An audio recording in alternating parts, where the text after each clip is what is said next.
sua Bíblia ou acessar a Bíblia em 2 Reis, capítulo 5. Mesmo texto que lemos na semana passada, 2 Reis, capítulo 5.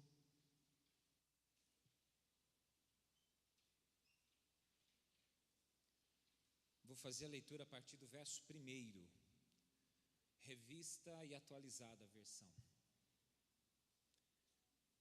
2 Reis, capítulo 5, a partir do verso 1, diz assim: Naamã, comandante do exército do rei da Síria, era grande homem diante do seu senhor e de muito conceito, porque por ele o Senhor dera vitória à Síria. Era ele herói de guerra, porém leproso. Saíram tropas da Síria e da terra de Israel, levaram cativa uma menina, que ficou ao serviço da mulher de Naamã. Disse ela à sua senhora: tomara o meu senhor estivesse diante do profeta, que está em Samaria, ele o restauraria da sua lepra. Então foi Naamã e disse ao seu senhor: assim e assim falou a jovem que é da terra de Israel. Respondeu o rei da Síria: vai, anda, e enviarei uma carta ao rei de Israel. Ele partiu e levou consigo 10 talentos de prata, 6.000 siclos de ouro e 10 vestes festivais. Levou também ao rei de Israel a carta que dizia: logo em chegando a ti esta carta, saberás que eu te enviei meu servo, para que o cures da sua lepra. Então, tendo lido o rei de Israel a carta, rasgou as suas vestes e disse: acaso sou Deus com poder de tirar a vida ou dá-la, para que este envie a mim um homem para eu curá-lo de sua lepra? Notai, pois, e vede que procura um pretexto para romper comigo. Ouvindo, porém, Eliseu, homem de Deus, que o rei de Israel rasgara as suas vestes, mandou dizer ao rei: por que rasgastes as tuas vestes? Deixai-o vir a mim, e saberá que há profeta em Israel. Veio, pois, Naamã com os seus cavalos e os seus carros, e parou à porta da casa de Eliseu. Então Eliseu lhe mandou um mensageiro dizendo: vai, lava-te 7 vezes no Jordão, e a tua carne será restaurada e ficarás limpo.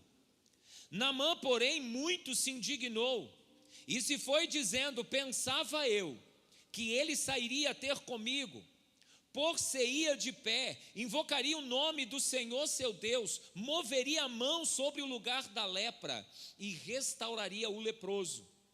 Não são porventura Abana e Farfar, rios de Damasco, melhores do que todas as águas de Israel?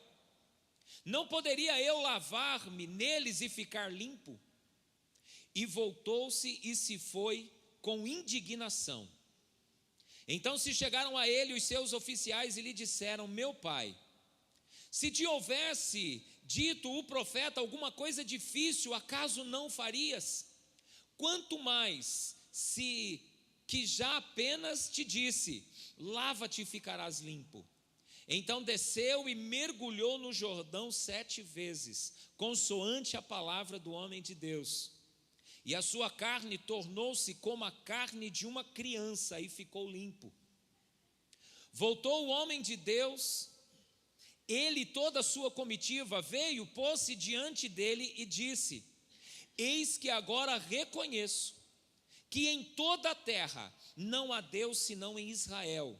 Agora, pois, te peço antes que aceites um presente do teu servo. Porém ele disse: tão certo como vive o Senhor, em cuja presença estou, não o aceitarei. Instou com ele para que o aceitasse, mas ele recusou. Disse Naamã: se não queres, peço-te que ao teu servo seja dado levar uma carga de terra de 2 mulos, porque nunca mais oferecerá este teu servo holocausto em sacrifício a outros deuses, senão ao Senhor. Nisto perdoe o Senhor teu servo, quando o meu senhor entra na casa de Rimom para lhe adorar. e ele se encosta na minha mão, e eu também me tenha que encurvar na casa de Rimom. Quando assim me prostrar na casa de Rimom, nisto perdoe o Senhor, o teu servo. Eliseu lhe disse: vá em paz. Amém? Vamos orar mais uma vez. Pai, diante do Senhor estamos, diante da tua palavra nós estamos.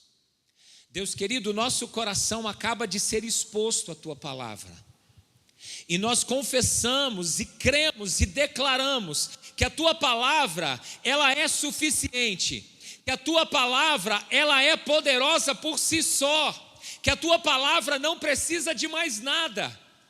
Então, ó Deus, que a tua palavra que aqui foi lida, que ela penetre em nossos corações, que ela tome as nossas vidas agora, que ela cumpra o teu propósito, ó Deus. E Pai querido, pela tua graça e misericórdia, que eu possa me esconder atrás deste púlpito, e o Senhor possa me tomar e falar ao nosso coração, Pai, pois precisamos ouvir o Senhor, desesperadamente precisamos ouvir o Senhor. Fala conosco, é o anseio do nosso coração, em nome de Jesus oramos, amém. Amém. Semana passada nós lemos esse texto e nós usamos 2 ou 3 versículos e falamos sobre o orgulho de Naamã, tá? Para que a gente pudesse entender também que muitas vezes o nosso coração, ele é orgulhoso, ele esconde orgulho, e muitas vezes nós nem o percebemos. Muitas vezes tem a soberba dentro de nós, o orgulho dentro de nós, a arrogância dentro de nós, mas nós por vezes nem percebemos. E falamos como isto muitas vezes está impedindo o Senhor de fazer o que Ele deseja em nós. Como muitas vezes nós estamos impedindo o Senhor de trabalhar nas nossas vidas por conta do nosso orgulho, por conta de coisas que nós carregamos aqui dentro, e muitas vezes nós nem temos noção, nós nem nos damos conta, mas o Senhor deseja ali, trabalhar e nos tratar e nos curar aqui no nosso íntimo, para que Ele possa cumprir o projeto dEle nas nossas vidas. Quantas vezes nós ouvimos a expressão: Deus tem um plano, Deus tem algo grande para você, Deus tem algo grande para as nossas vidas. Obrigado. Mano.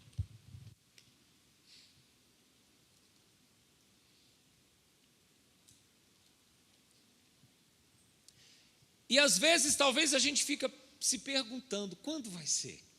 Quando Deus vai fazer? Quando Deus vai cumprir? E o que o Senhor está nos trazendo a refletir é que é possível que existam coisas dentro de nós, às vezes veladas, que nós não temos consciência, às vezes nós temos consciência, mas nós não permitimos o Senhor mexer, nós não permitimos sermos tratados pelo Senhor.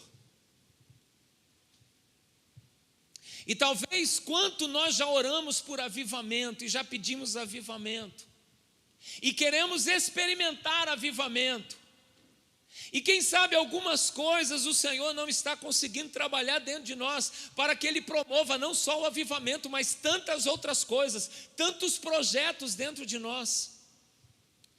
Quantos de nós talvez já passamos, de 10 anos de igreja, 20 anos de igreja, e muitas vezes não experimentamos, não vivenciamos ainda aquilo que nós queremos. Quantas vezes no início de ano a gente pede tanta coisa para Deus, coisas que nós ansiamos, e eu nem estou falando de carro, casa, iPhone, mas eu estou falando de anseios do coração, de experimentar mais de Deus, de ter sensibilidade para Deus, de ouvir a voz de Deus, de ser instrumento de Deus, de ser usado por Deus. E eu creio que se já tivemos uma experiência com Jesus, esse é o anseio dentro de nós. Esse é o anseio que nós queremos. Nós queremos ser instrumentos dEle, porque nós sabemos que isto faz parte do propósito e do projeto de Deus para nós. Nós somos a extensão dele aqui nesta terra. Ele é o cabeça e nós como igreja somos o seu corpo. Nós somos os seus braços, suas pernas. Nós somos a sua boca. Então nós queremos ser usados. Mas para nós sermos usados, o Senhor precisa nos tratar. Porque às vezes, lá dentro de nós, existe uma lepra crescendo, que precisa ser tratada, que precisa ser curada, para nós vivermos o melhor de Deus. Isaías 1,19, o texto diz assim: se quiserdes e me ouvirdes, comereis o melhor desta terra. Para nós vivermos Deus plenamente, desfrutarmos do que Deus tem plenamente, nós precisamos querer e nós precisamos ouvi-lo. Só que é possível que o Senhor esteja falando, mas nós não temos permitido o Senhor acessar o nosso coração. Às vezes é o orgulho que tem impedido, às vezes é outra coisa. Mas o fato é, o Senhor deseja acessar o nosso coração, tratar o nosso coração, para que a gente experimente dele, para que a gente viva plenamente aquilo que ele tem para nós, aquilo que ele tem para a nossa vida, o nosso relacionamento com ele.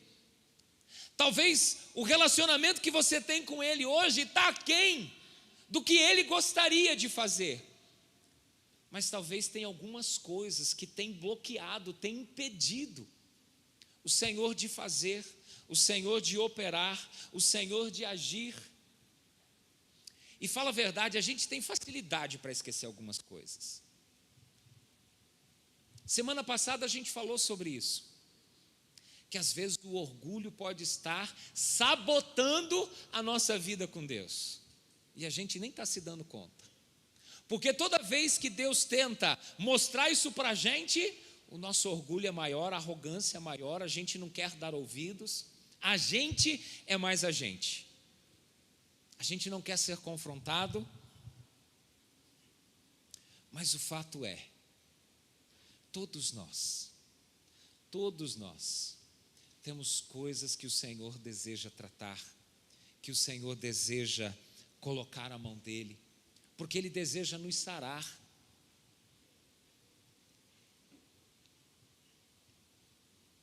O versículo 1 diz assim: Naamã, comandante do exército do rei da Síria, era grande homem diante do seu senhor e de muito conceito, porque por ele o Senhor dera vitória à Síria.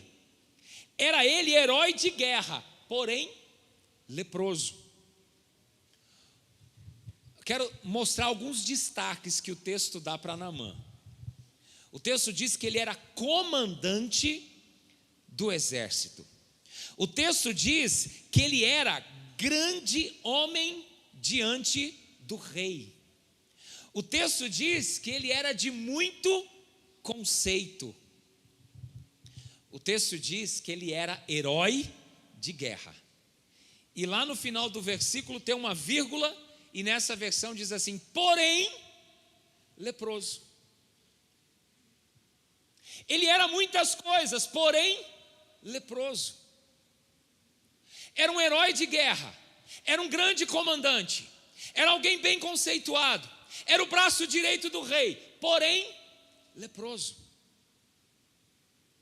Muita coisa legal, muita coisa que todo mundo desejava, mas lá dentro ele era leproso. Eu vou começar um ditado popular. Você termina para mim? Vamos ver se todo mundo conhece, né? Às vezes só eu conheço também, né? Só eu e o Gilmar, tá?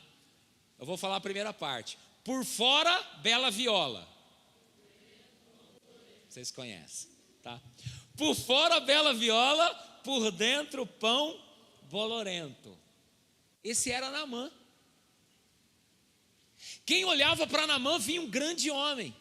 Quem olhava para Naamã via um herói de guerra. Quem olhava para Naamã via um homem conceituado. Quem olhava para Naamã via um cara de muito respeito. Ele tinha fama, ele tinha nome, ele tinha influência, ele era alguém respeitado, ele tinha dinheiro, provavelmente uma boa casa, muitos servos.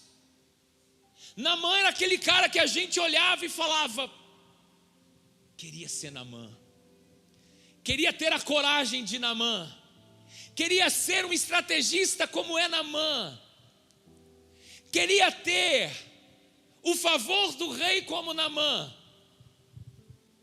E Naamã era muitas coisas realmente, porém leproso. Externamente, Naamã era tudo de bom.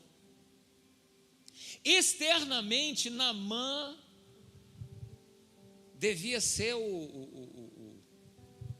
o padrão, né, para aqueles homens que ele comandava. Externamente, Naamã tinha tudo.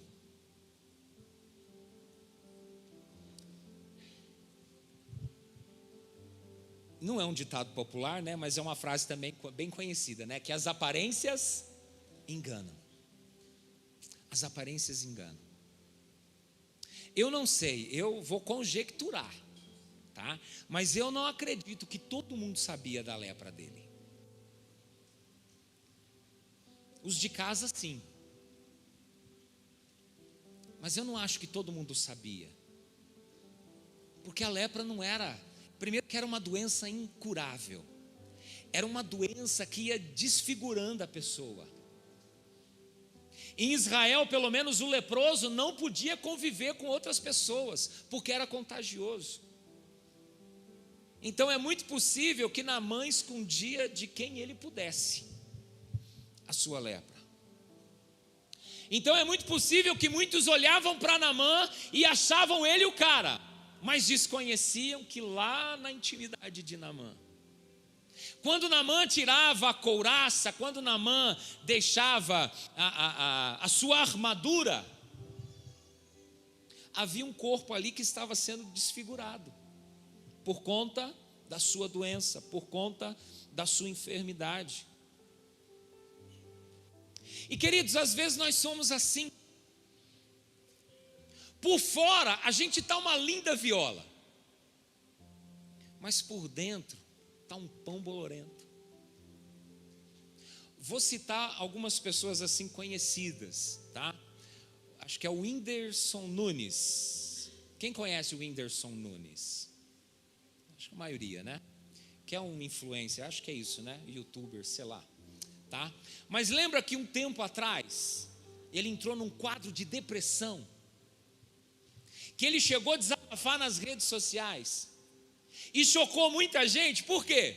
Porque a gente só viu o cara fazendo graça, a gente só viu o cara fazendo todo mundo rir, a gente via ele fazendo imitações e parecia que era o cara mais feliz do mundo, e a gente queria ser amigo dele, né, para ouvir as piadas, para ele fazer piada da gente. Mas o cara por dentro estava adoecido. E a gente só vê o quê? A gente só vê a capa. A gente só vê o externo. Mas lá dentro o cara estava moído. Eu fico imaginando quantos shows ele deve ter feito, tanta gente rir. Mas depois ele ia lá chorar no banheiro. E fala a verdade, se muitas vezes nós não somos assim. Se às vezes aqui dentro da igreja a gente é só sorriso. Se nos nossos grupos, né, de conversa, nas nossas redes sociais, a gente mostra uma coisa, mas lá dentro a gente está destruído. Lá dentro a gente sabe que tem algo nos consumindo. E às vezes ninguém sabe. É difícil esconder dos de dentro de casa, né? Naamã não tinha como esconder a lepra da sua família. Mas às vezes até da família a gente tenta esconder. Às vezes nós estamos vivendo uma vida assim. que os outros olham, queria ser desse jeito. Fulano está sempre bem, fulano está sempre rindo, fulano está sempre disposto. Mas a gente não imagina, né? Por trás da capa, quando as cortinas se fecham, quando as luzes se apagam, a gente nem imagina. Eu já falei isso aqui num culto, né? Eu falei assim, às vezes a gente olha a pessoa aí do nosso lado, cheirosinha, bonitinha, sorridente, cantando, levantando a mão, glorificando a Deus, e a gente imagina o quê? Nossa, essa pessoa está muito bem, queria estar assim, mas a gente não imagina o que está sendo carregado no coração. E às vezes é a família inteira, e a gente não imagina. A gente muitas vezes olha e fala, nossa, essa família é demais. Quando eu crescer eu quero ter uma família assim. Mas lá dentro da nossa casa, quantas dificuldades, quantas dores, quanto choro, quanta coisa nos impedindo de viver o melhor de Deus. Porque existe uma lepra crescendo, existe uma lepra que não foi tratada, que não foi cuidada, que não foi colocada diante de Deus, para que Ele possa curar. E muitas vezes a gente está vendo a viola em caco, mas o orgulho nos impede de chegar diante de Deus e colocar tudo, e se quebrar diante de Deus e falar, Senhor, eu estou todo errado, e eu preciso que o Senhor me conserte. Como a pastora Sônia falou, para que a família toda seja restaurada, para que a casa toda seja restaurada. Às vezes nós não imaginamos o que o nosso irmão está vivendo, o que o nosso vizinho está vivendo, o que às vezes familiares estão vivendo. Às vezes a gente só fica sabendo quando a coisa descamba, quando a coisa estoura, quando não tem mais jeito. E a gente fala, nossa, nunca imaginei, nunca passou pela minha cabeça. E o problema é que nós muitas vezes vamos deixando chegar nesse ponto. Porque o orgulho, o que vão pensar de mim, né? O orgulho nos impede de buscarmos ajuda, de buscarmos socorro. Eu falei do Whindersson Nunes, mas eu lembro, tá? O Bozo veio dar testemunho em Londrina? Veio, Gilmar? Não lembro, você era de... Mas eu me lembro, né? Em 1990 alguma coisa, o testemunho do Bozo, que se converteu numa igreja batista, e ele falava justamente isso, que fazia todo mundo rir, mas ele, viciado em cocaína, chorava todo dia, com a vida completamente destruída. O versículo 2 e 3 nos diz assim, saíram tropas da Síria e da terra de Israel, levaram cativa uma menina, que ficou a serviço da mulher de Naamã. Disse ela à sua senhora, tomara o meu senhor estivesse diante do profeta que está em Samaria, ele o restauraria da sua lepra. Eu quero fazer um contraste dessa menina aí, Naamã, pelo seguinte, me ajudem aí, qual era o nome do herói de guerra da Síria? Naamã. Qual era o nome do cara de muito conceito? Naamã. Quem era o cara que trouxe muitas vitórias para o rei da Síria? Como ele se chamava? Naamã. A gente vê o nome de Naamã. Agora, como que era o nome da menina que disse assim para sua senhora? Tomara se o meu senhor estivesse diante do profeta que há em Samaria, ele o curaria da sua lepra. Como que é o nome dessa menina? Hã? Serva do Senhor. Como que era o nome da menina, né? Serva do Senhor, menina. Oi? Olha só, tá ficando muito profundo aqui, hein? Nós vamos arrancar o nome, quem aqui é servo do Senhor? Vamos arrancar o nome de todo mundo. É tudo servos e servas. Queridos, o que eu quero fazer um contraste é o seguinte: Naamã, externamente, ele estava muito bem, ele tinha de tudo, certo? Mas lá dentro, ele era um enfermo. Literalmente ele estava apodrecendo. Agora essa menina era o quê? Além de serva de Deus, o texto diz que ela era uma escrava. Tropas da Síria, passando por Israel, fizeram dela e provavelmente de mais gente, escravos. E essa menina acabou caindo na casa de Naamã para servir a mulher de Naamã.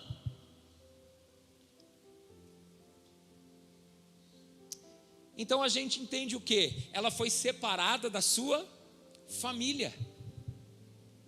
Ela foi obrigada a viver como escrava, numa terra diferente, no meio de pessoas diferentes. A gente poderia dizer, externamente, a vida dessa menina estava arrebentada.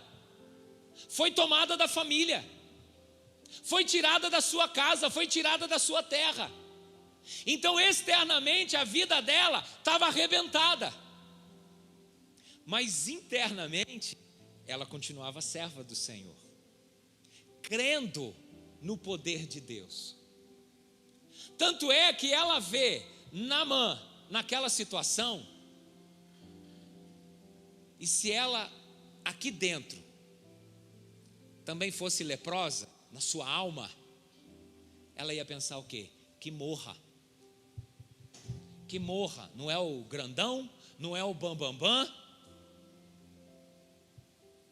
não me tirou da minha terra, não me separou da minha família, definha e morre. Mas não, olha a atitude dela, olha a postura dela. Existe um profeta em Samaria, existe um Deus em Israel, que pode curar a lepra de meu Senhor. Percebe a diferença? E a importância para nós de estarmos bem aqui dentro, mesmo que externamente as coisas estejam ruins.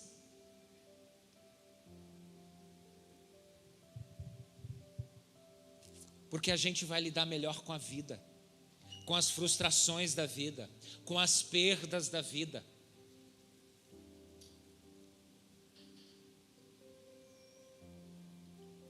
Embora as circunstâncias externas dessa menina fossem desfavoráveis, ela mantinha sua fé. E isso que mantinha ela bem, mesmo no contexto em que ela estava. Versos 6 e 7 diz assim: levou também o rei de Israel a carta que dizia: logo em chegando a ti esta carta, saberás que eu te enviei Naamã, meu servo, para que o cures da sua lepra. Tendo lido o rei de Israel a carta, rasgou as suas vestes e disse: acaso sou Deus com poder de tirar a vida ou dá-la, para que este envie a mim um homem, para eu curá-lo de sua lepra? Notai, pois, e vede que procura um pretexto para romper comigo. Naamã vai até o seu rei e diz: olha, assim, assim, assim falou a serva da minha mulher. E o rei diz o seguinte: vai até o rei de Israel, eu vou te dar uma carta de recomendação, de apresentação, para que você seja curado lá então. E ele vai. E quando ele chega e entrega a carta para o rei lê a carta, o rei pensa o seguinte: o cara quer encrenca comigo. Ele está buscando um motivo para tirar o acordo que nós temos. Provavelmente ele quer vir com as suas tropas e tomar Israel, tomar Samaria. Foi o que ele pensou. Por quê? Porque ele disse assim: eu não sou Deus para fazer o que ele está me pedindo. O que ele está me pedindo, só Deus pode fazer. E eu quero chamar a nossa atenção, porque tem coisas que só Deus pode fazer nas nossas vidas, só Deus pode operar nas nossas vidas, só Deus pode realizar na nossa vida, dentro de nós, na nossa casa, através de nós, só Deus pode fazer, só Deus pode realizar. E às vezes nós estamos buscando ajuda no lugar errado, nas coisas erradas, nas pessoas erradas, ao invés de buscarmos na fonte, buscarmos em Deus, buscarmos no Senhor. Deus tem resposta para qualquer questionamento nosso. Deus tem para nós as mudanças que nós ansiamos, que nós desejamos. Deus tem para nós tudo que a gente precisa, tudo que a gente anseia, tudo que a gente quer. E o que a gente não quer, mas precisa, Ele tem também. Tem coisas que só Deus pode fazer, e se nós não buscarmos nele, nós não vamos experimentar, nós não vamos viver. O rei rasga as suas vestes. E quando Eliseu fica sabendo, Eliseu dá o recado: pede para ele vir aqui.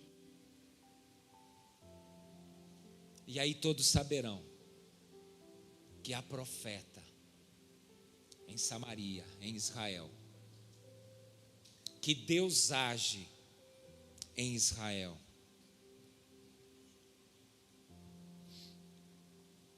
O versículo 14 diz assim: então desceu, mergulhou no Jordão 7 vezes, consoante a palavra do homem de Deus, e a sua carne se tornou como a carne de uma criança, e ficou limpo. Ele vai então até a casa do profeta. Chegando na casa do profeta, o profeta manda um mensageiro, e o mensageiro diz o seguinte: olha, vá até o Jordão, se banhe ali, mergulhe no Jordão 7 vezes, e você vai ser restaurado da lepra.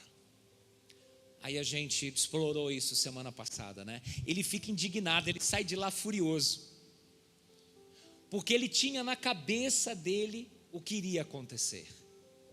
Eu achei que ele viria, moveria a mão sobre a lepra, invocaria o nome do Senhor seu Deus, e eu ficaria limpo. E ele sai indignado, porque ele fala: as águas em Damasco são muito melhores do que as águas de Israel. Por que ele não me manda se banhar lá então? E aí aqueles oficiais de Naamã chegam para ele e dizem: olha, se ele tivesse pedido algo difícil, o Senhor não teria feito? Se fosse algo difícil, aí o orgulho ia falar mais alto, né? Eu sou mais eu faço, eu vou lá, eu consigo. Mas se ele só pediu, né, mergulha 7 vezes, vai lá, faz.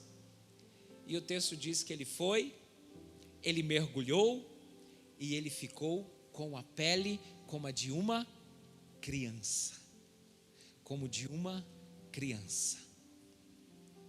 Eu fico imaginando a cena, e eu pelo menos não consigo lembrar nem da Record, nem de um filme que eu tenha assistido mostrando essa cena. Então a cena que eu tenho na cabeça é minha mesmo. Mas eu vejo Naamã chegando à margem do Jordão, e ele tirando a sua roupa, tirando a sua armadura, tirando as suas vestes e se despindo. E quando ele começa a se despir, começa a aparecer o quê? As marcas da lepra no seu corpo. E não devia ser algo bonito. Não sabemos o quanto tempo ele já tinha doença, né? Mas a lepra, ela vai consumindo toda a cartilagem.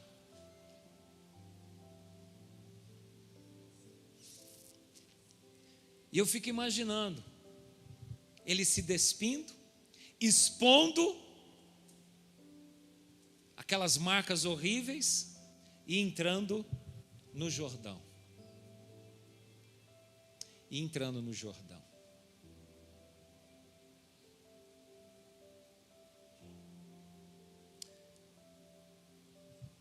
Essas coisas que nós temos, e talvez o Espírito Santo já está mostrando para você, identificando aí para você, coisas horríveis que têm marcado você,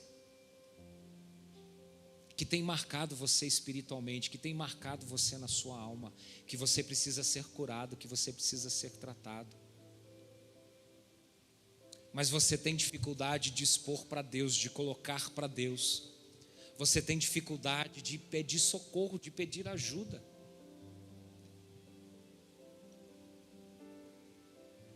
E às vezes, o orgulho está dizendo para a gente: o que vão pensar de mim? O que vão pensar de mim?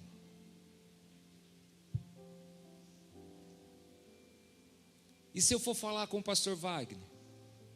E se eu for falar com o pastor Isaac? O que eles vão pensar de mim? O que ele vai pensar de mim? E às vezes nós não estamos sendo tratados, porque nós não estamos expondo o que precisa ser exposto.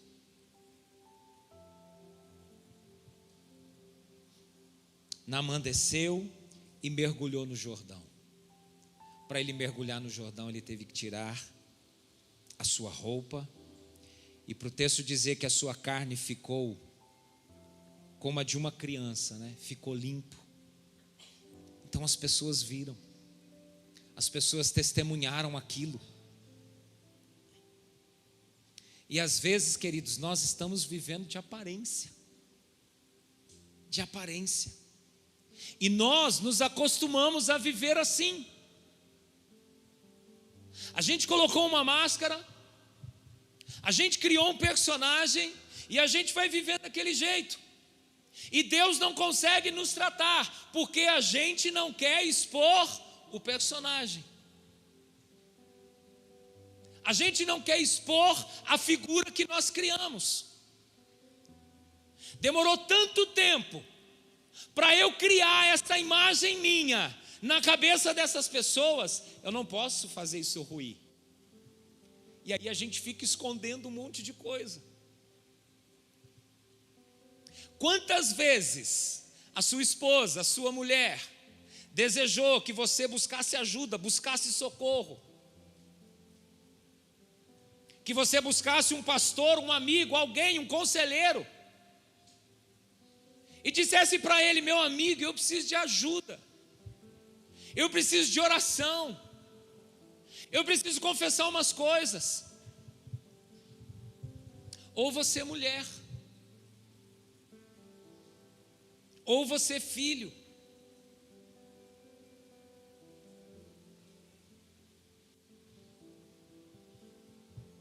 Eu vejo às vezes o pastor Jovedi, né? O Léo também. Eu vejo eles às vezes tiram um sapato aqui, né? Para pular, para dançar. Eu sou mais tímido, eu tenho vergonha. Sabe por quê?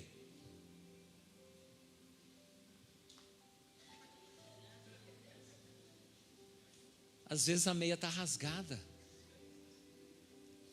Às vezes está assim ao pé da gente. Deixa eu levantar aqui, ó. Turma do fundão, vê? Às vezes a meia está assim, ó. Dá para ver? Aí eu vou tirar o sapato, tiro nada. Vai expor a minha meia furada. Vai me trazer vergonha. Mas às vezes é expondo a meia furada que eu vou ganhar outra meia.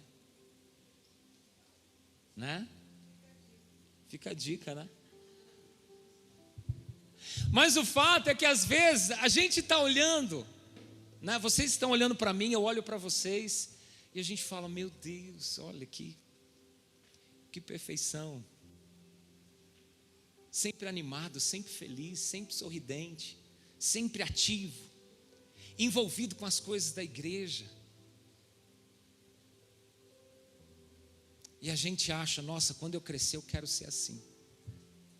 E a gente não tem noção, né? Que às vezes, lá dentro, camisa nova também, tá? Fica a dica. Às vezes lá dentro está tudo rasgado, está tudo arrebentado.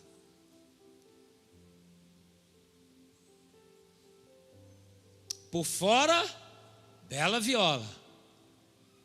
Mas por dentro está tudo arrebentado. Tudo arrebentado. A gente passa uma aparência de algo que nós não somos. E por conta disso não estamos sendo tratados. Por conta disso o Senhor não está mexendo aonde deveria mexer. Aonde deveria realizar. Porque a gente fica escondendo. A gente fica escondendo dentro de um sapato. A gente fica escondendo dentro de uma calça. A gente fica escondendo às vezes dentro de um terno.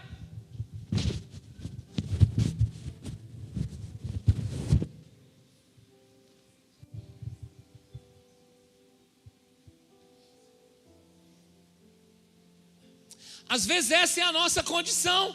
A gente está assim. A gente está assim. Todo mundo elogia a gente. Nossa, hoje tá bonita, hein? Hoje caprichou, hein? Hoje passou aquele perfume, hein? Penteou o cabelo hoje. Mas lá dentro a gente está escondendo tanta coisa, tanta coisa. A gente está escondendo sujeira. A gente está escondendo doença. E o Senhor deseja nos alcançar. O Senhor deseja nos tratar.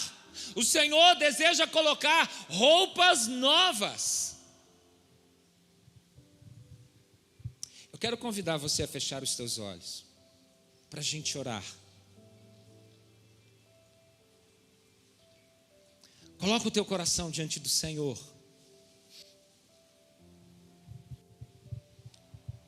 A gente pode esconder do pastor, a gente pode esconder do líder de célula, a gente pode esconder da igreja toda,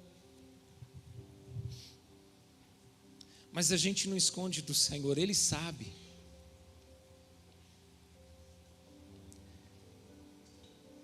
E talvez um tempo já Ele vem tentando tratar o seu coração, tentando tratar a sua vida, tentando dizer para você, filho, filha, deixa eu cuidar, deixa eu sarar, deixa eu fazer.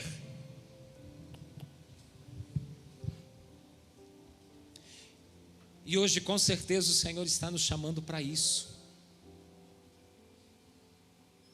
O Senhor está nos chamando para trocar a nossa roupa, para trocar a nossa pele, para trocar a nossa mente, para trocar o nosso coração, porque Ele tem uma vida nova para nós, uma vida plena, uma vida abençoada, uma vida livre, uma vida liberta, uma vida completamente nova, uma vida que vale a pena ser vivida. Ele tem roupas novas para a gente. Ele tem um coração novo para a gente. Ele tem uma vida que a gente jamais sonhou viver, ou jamais sonhou que existisse. Mas para isso nós precisamos permitir, deixar que Ele entre, que Ele venha, que Ele faça, que Ele nos lave da nossa sujeira, que Ele remova